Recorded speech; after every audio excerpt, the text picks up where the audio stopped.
Pelancongan dan kesenian sering berjalan seiring.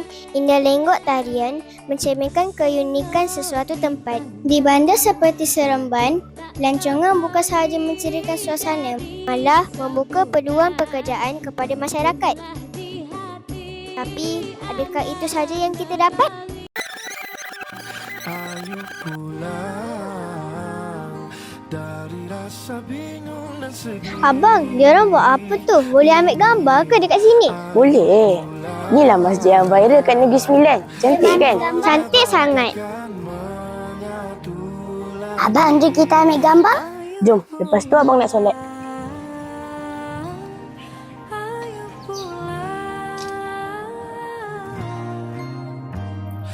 Walaupun bebas bersuara, tak menghalalkan juga. Wah, cantiknya bunga ni. Jangan petik Raisya. Kita kena jadi pelancongan yang bijak. Kena jaga alam sekitar. Ha? Okey. Jom. Jom jalan-jalan Pilar pula nak? Pada Pilar? Mesti jam. Hidden gem atau hidden gem?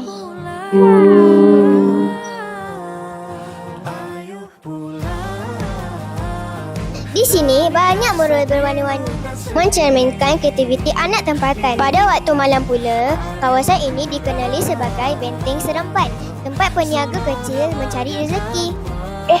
Bukan tadi kita nak pergi Kuala Pilar ke? Jom. Okey, jom. Wah, Raisya, cantiknya botol lawa. Kita kena kurangkan penggunaan botol plastik. Wah, cantik ni tempat ni. Kat sini tak ada bangunan tinggi. Sekarang kita dah masuk Kuala Pilar. Oh. Tempat ini terkenal dengan Pesta Goca yang menjadi acara tahunan. Ada banyak acara menarik seperti bola sepak sawah. Semoga bagaikan menyatu lagi. Kawasan ni selalu jam. Nak tahu sebab apa? Sebab ni lah.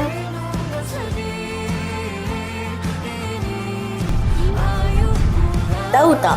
Istana ni dibina tanpa guna sebatang paku pun. Menarik kan? Ia juga melambangkan warisan adat pepatih. Kalau kita jaga alam hari ini, generasi akan datang juga dapat menikmati keindahan seperti ini. Macam mana kalau semua orang tak jaga tempat ni? Alam boleh rosak. Ekonomi boleh terjejas. Warisan boleh hilang. Pelancongan bukan sekadar bercuti. Ia adalah tanggungjawab. Pilihan itu di tangan kita.